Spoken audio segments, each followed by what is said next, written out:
চারটা যুগ আছে, চারটা যুগের চার রকম ধর্ম। সত্য যুগে ধ্যানের দ্বারা ভগৎ প্রাপ্তি ছিল, ত্রেতা যুগে যজ্ঞের দ্বারা, দাপরে অর্চনের দ্বারা, আর কলি যুগে কেবল হরিনামের দ্বারা যুগ ধর্ম। এবং তার তারক ব্রহ্ম নামও আলাদা আলাদা আছে। সত্য যুগে ধ্যানের দ্বারা ভগৎ প্রাপ্তি ছিল এবং তার তারক ব্রহ্ম নাম ছিল নারায়ণ পরাবেদা, নারায়ণ পরাক্ষরা, নারায়ণ পরা মুক্তি, নারায়ণ পরাগতি। তখন চতুষ্পাদ ধর্ম পূর্ণরূপে ছিল, একই বর্ণ ছিল, ব্রাহ্মণ বর্ণ। ত্রেতা যুগ যখন আসলো তখন একপাদ ধর্ম চলে গেল। সত্যযুগে চতুষ্পাদ ধর্ম ছিল। ত্রেতা যখন আসলো তখন ধ্যানের দ্বারা হচ্ছে না, যজ্ঞের দ্বারা। এবং তারক ব্রহ্ম নাম হরে মুরারে, মানে রাম নারায়ণ অনন্ত মুকুন্দ মধুসূদন কৃষ্ণ কেশব কংসারে হরে বৈকুণ্ঠ বামন। সেখানেও কৃষ্ণের নাম আছে। ভগবান রাম কৃষ্ণ তো আলাদা নয়, এই জন্য তারক ব্রহ্ম নাম রাম নারায়ণ অনন্ত মুকুন্দ মধুসূদন কৃষ্ণ কেশব কংসারে হরে বৈকুণ্ঠ বামন। তখন তিন পাদ ধর্ম ছিল ত্রেতা যুগে। যখন দ্বাপর যুগ আসলো তখন অর্ধেক অধর্ম অর্ধেক ধর্ম। তখন তারক ব্রহ্ম নাম ছিল হরে মুরারে মধুকৈট ভারে গোপাল গোবিন্দ মুকুন্দ সৌরি জগ্নেশ নারায়ণ কৃষ্ণ বিষ্ণু নিরাশ্রয় মাং জগদীশ রক্ষ। তখন অর্ধেক ধর্ম অর্ধেক অধর্ম ছিল। কলিযুগেতে তিন পাদ অধর্ম, এক পাদ মাত্র ধর্ম। সত্যটা একটু আছে। কলি বিবাদমান যুগ, অধর্ম যুগ, হরিকথা রুচি নাই, অন্নগত প্রাণ,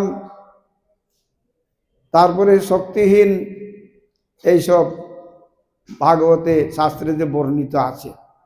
এই অবস্থায় ধ্যানও সম্ভব নয়, যজ্ঞ করতে মন চঞ্চল, যজ্ঞ সম্ভব নয়। যজ্ঞ করতে হলে শুদ্ধ দ্রব্য চাই, শুদ্ধ স্থান চাই, শুদ্ধ ব্রাহ্মণ চাই। এগুলো আজকাল নাই, কলিযুগে দ্রব্য শুদ্ধি নাই, এই জন্য যজ্ঞ সম্ভব হয় না। অর্চনও, কারণ কলিযুগে লোক ব্যাধিগ্রস্ত বেশি থাকে, এই জন্য ব্যাধিগ্রস্ত ব্যক্তি অর্চনা করতে পারে না। এই জন্যই বলছেন শাস্ত্রে হরির নাম হরির নাম হরির নামইব কেবলম কলৌ নাস্তেব নাস্তেব নাস্তেব গতিরন্যতা। এই জন্য কলিযুগের যুগ ধর্ম হলো হরিনাম সংকীর্তন। চৈতন্য মহাপ্রভু বলেছেন হরে কৃষ্ণ কৃষ্ণ কৃষ্ণ হরে হরে হরে রাম রাম রাম হরে হরে। প্রভু কহে কহিলাম এই মহামন্ত্র, ইহা সব গিয়া জপ করিয়া নির্বন্ধ, ইহা হইতে সর্বসিদ্ধি হইবে সবার, সর্বক্ষণ বলইতে বিধি নাহি আর। কি শয়নে কি ভুজনে কি বা জাগরণে, অহর্নিশ চিন্ত কৃষ্ণ বলহ বদনে। অনেক সম্প্রদায় আছে, তারা এই মহামন্ত্রটাকে জপ করে, কীর্তন করে না। কিন্তু এখানে চৈতন্য মহাপুরুষ ভগবান শ্রীকৃষ্ণ তিনি জপের কথা বলেছেন এবং উচ্চস্বরে কীর্তনের কথা বলেছিলেন। এই জন্যই জপের চেয়েও উচ্চস্বরে কীর্তন করলে তার ফল অধিক হয়। আমরা সময় অনুসারে যেখানে অনেক লোকজন আছে সেখানে জপ করলাম, কিন্তু ভক্তিবিনোদ ঠাকুর বলেছেন একান্তভাবে বসে, একান্তভাবে বসে ভগবানের চিন্তা করতে হবে। এটাও কি জপ করতে হবে। জপের চেয়েও একটু উচ্চস্বরে করলে তার ফলটা বেশি হয়। যেমন হরে কৃষ্ণ কৃষ্ণ কৃষ্ণ হরে হরে, হরে রাম রাম রাম হরে হরে, আমার কানে যাচ্ছে, এটা জপের থেকেও তার ফলটা বেশি হবে। তার চেয়ে বেশি ফল হবে আমি যদি অনেক ভক্ত মিলে আমি ভগবানের নাম করি। মহাপ্রভু বলেছেন না, 10-5 মিলি দুয়ারেতে বসিয়া কীর্তন করো সবে হাতে তালি দিয়া। মহাপ্রভু বলেছেন। এই জন্য সংকীর্তন আরো শ্রেষ্ঠ। বহুবীর মিলিতা যৎ কীর্তনম তদেব সংকীর্তনম। অনেক ভক্ত মিলিত উচ্চস্বরে ভগবানকে ডাকা, এটা শ্রেষ্ঠ। এর চেয়ে শ্রেষ্ঠ হলো এই যে আজকে নগর সংকীর্তন হলো, এটা সর্বোত্তম সাধন। কেন? এর দ্বারা সকলের মঙ্গল হয়ে থাকে। চৈতন্য মহাপ্রভু হরিদাস ঠাকুরকে নামের আচার্য করেছিলেন। তিনি জিজ্ঞাসা করলেন যে হরিদাস, এই যে যবন জাতি গো ব্রাহ্মণে যারা হিংসা করে থাকে, কদাচারী অন্তজ, তাদের কি করে মঙ্গল হবে? তখন হরিদাস বললেন, তারা হেরাম হেরাম করে তারা মঙ্গল হয়ে যাবে। তারা ঘৃণার বস্তু দেখলে হেরাম বলে, আর ভক্তগণ ভাবে হে রাম হে রাম। একটা যবনকে, একটা শুকর, তার দাঁত ওই বন্য শুকর তার পেটের মধ্যে ঢুকিয়ে দিয়েছে, আর সে ঘৃণার সঙ্গে হেরাম হেরাম হেরাম বলছে, তার উদ্ধার হয়ে গেল। ওই যে নাম, কার কোনো বৈষ্ণবের জন্য তো অপরাধ করেনি, উদ্ধার হয়ে গেল তার। আর বললেন, এই যে পশু পাখি কীট পতঙ্গ আছে, তারা তো বলতে পারে না। আবার অনেক বহির্মুখ লোক, তারা মঠ মন্দিরে আসে না, তাদের কি করে মঙ্গল হবে? তখন হরিদাস ঠাকুর বললেন, প্রভু আপনি যে ভক্তগণকে নিয়ে নগরে নগরে উচ্চস্বরে কীর্তন করতেছেন, তাতে সকলের মঙ্গল হবে। পশু পাখি কীট আদি বলিতে না পারে, শুনিলেই হরিনাম তারা সব তরে, জপিলে সে কৃষ্ণ নাম আপনি সে তরে, উচ্চ সংকীর্তনে পর উপকার করে, অতএব উচ্চ করি কীর্তন করিলে শতগুণ ফল হয়। সর্বশাস্ত্রে বলে শতগুণ ফল বেশি হয়ে থাকে। এই জন্যই নগর সংকীর্তন সর্বোত্তম সাধন। এই জন্যই আমাদের কার্তিক মাসে আমরা 1 মাস নগর সংকীর্তন করি, এবং যেখানে আমরা যাই নগর সংকীর্তন রাখা হয়, এতে জগতের মঙ্গল হয়ে থাকে।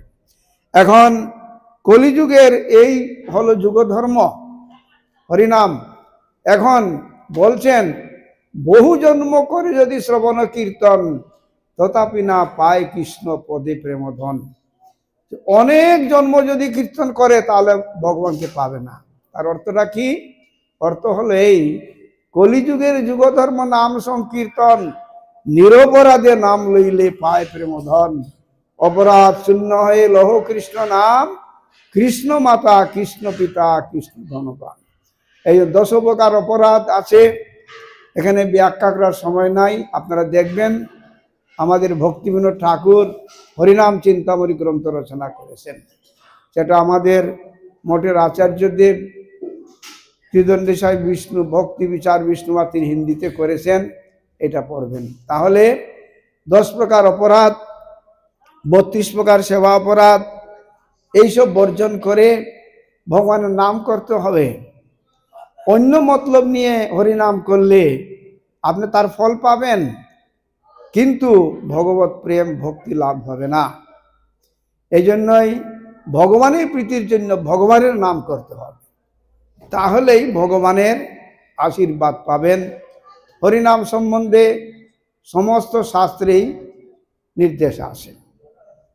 এই জন্য হরির নাম কেন?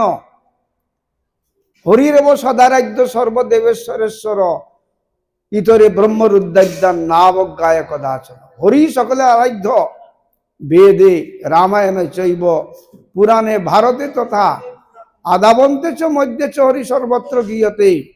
বেদে রামায়ণে পুরাণে ভারতে আদি মধ্যে অন্ত শ্রী হরি কি বলেছেন। এই জন্য আমাদের আরাধ্য কে? আমাদের চৈতন্য মহাপ্রভুর বিচার। শ্রীনাথ চক্রবর্তী তিনি একটি শ্লোকে বলেছেন, আরাধ্য ভগবান ব্রজেশতনয়, ব্রজেন্দ্রনন্দন যে কৃষ্ণ, এই বাসুদেব কৃষ্ণ নয়, বাসুদেব ক্ষত্রিয় ভাব আছে, কিন্তু যে ব্রজেন্দ্রনন্দন কৃষ্ণ আমাদের আরাধ্য, আরাধ্য ভগবান বলছে তোর ধামং বৃন্দাবনম, তার ধাম কোথায়? বৃন্দাবন ধাম। রম্যা কাশী দুবাসার ব্রজবধূ বর্গেন যা কল্পিতা, ব্রজবধূগণ যে মধুর রসে তার ভজন করেছেন, এটাই শ্রেষ্ঠ। হ্যাঁ, আরাধ্য ভগবান বলেছে তোর ধামং বৃন্দাবনম রম্যা কাশী দুবাসা ব্রজবধূ বর্গেন যা কল্পিতা। তারপরে প্রেম প্রমার্থ মহান, প্রেম প্রয়োজন আমাদের, কৃষ্ণ প্রেম, প্রেম ধন বিনা ব্যর্থ, দরিদ্র জীবন দাস করি বেতন মুরে দেহ। শ্রী চৈতন্য মহাপুরুষ এইটাই মত। এই জন্যই কৃষ্ণস্তু ভগবান স্বয়ং গীতাতে বলেছেন, অনন্য ভক্তি না হলে আমাদের ভগবানের ভক্তি হবে না। বৈষ্ণবের দুটা গুণ আছে, এটা মুখ্য গুণ আর গৌণ গুণ। গৌণ গুণ যেমন তিতিক্ষব কারুণিক সুহৃদ সর্বদেহী নাম অজাত শত্রু শান্তা সাধব সাধু ভূষণা। কিন্তু মুখ্য গুণটা কি? মই অনন্য ভাবের ভক্তি কুর্বন্তি যে দৃঢ়াম মৎকৃতি ত্যক্ত কর্মণ ত্যক্ত স্বজনর বান্ধবা। অনন্য ভাবে যে কৃষ্ণ আরাধনা। এই জন্য চৈতন্য চরিতামৃতে বলেছেন, শ্রদ্ধা শব্দে বিশ্বাস কহে সুদৃঢ় নিশ্চয়, কৃষ্ণে ভক্তি কইলে সর্বকর্মকৃত হয় না। কৃষ্ণের আরাধনা করলে আর কাছে যেতে হবে। যেমন বৃক্ষের গোড়ায় জল দিলে সমস্ত বৃক্ষে পেয়ে যাবে, প্রাণে আহার দিলে সমস্ত ইন্দ্রিয় পেয়ে যাবে, সে অচ্যুত কৃষ্ণের আরাধনা করলে সকলের আরাধনা হয়ে যাবে। এই জন্যই এই অপরাধ বর্জন করে আমাদের নাম করতে নিষ্ঠা করতে হবে। এই জন্য গীতাতেও এইসব বলেছেন, সংকীর্তনের কথা বলে, সততং কীর্তন্ত মাং যতন্তষ্ট দৃঢ়ব্রতা, এটা বলেছেন। এবং ভাগবতের শেষেও ওই শ্লোক যারা নাম সংকীর্তন জৈস্য জৈস্য স্বরূপাপ প্রণাশনম প্রণাম দুঃখ সমনম, এইটা শেষে তার মহিমা হরিনামের দ্বারাই বলেছেন। এবং অনন্য ভাব রাখতে হবে। ভগবানের নিষ্ঠা না থাকলে আপনি হবে না। সবের কাছে যাবেন, সবকে পূজা করবেন, তাহলে আপনার হবে না। আমাদের গুরুদেব উদাহরণ দিয়েছেন সতী স্ত্রীর কথা। পত্নী তার সতী স্ত্রীকে, স্ত্রী তার পতিকে শ্রদ্ধা করবে এবং পতির সম্বন্ধে অন্যান্যকেও সম্মান করবে, কিন্তু পতির আসনে কাউকে বসাবে না। সেই জন্য আমাদের আরাধ্য ভগবান পতি হলেন শ্রীকৃষ্ণ।